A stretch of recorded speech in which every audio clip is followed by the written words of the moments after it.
ଗାଁରେ ଗୋଟିଏ ଝିଅ ଥିଲା। ତାର ନାମ ମୀରା। ମୀରା ବହୁତ ଗରିବ ପରିବାରରୁ ଆସିଥିଲା।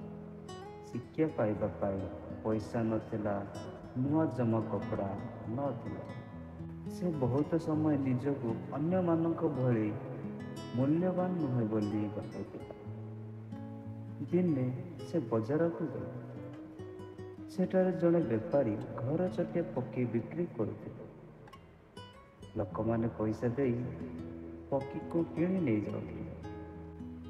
ମୀରା ସେଗୁଡ଼ିକୁ ଦେଖିଲା ଏବଂ ମନେ ଭାବିଲା, ଆହା, ଏହି ପକ୍ଷୀମାନେ ମୋତେ ମଧ୍ୟ ଅଧିକ ଅପରିହାର୍ଯ୍ୟ ଲାଗୁଛନ୍ତି।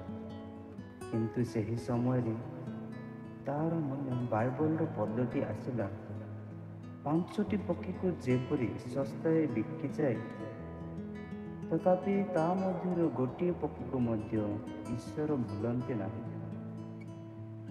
ମୀରାଙ୍କ ଆଖିରେ ଆଶ୍ଚର୍ଯ୍ୟର ଲୁହ ଆସିଲା। ସେ ବୁଝିଲା, ଯଦି ଏହି ପକ୍ଷୀମାନଙ୍କୁ ଈଶ୍ୱର ଭୁଲନ୍ତି ନାହିଁ, ତେବେ ସେ ମୋତେ ମଧ୍ୟ ଭୁଲି ପାରିବେ କି? ନିଶ୍ଚୟ ନୁହେଁ।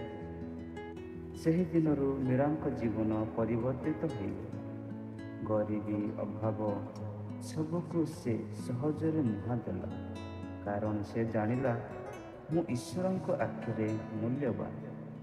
ପ୍ରିୟ ବନ୍ଧୁଗଣ, ଆପଣମାନେ ମଧ୍ୟ କେବେ ଏଭଳି ଭାବୁଥିବେ ଯେ ମୋତେ କାହାରି ଦରକାର ନାହିଁ, ମୋର କୌଣସି ମୂଲ୍ୟ ନାହିଁ।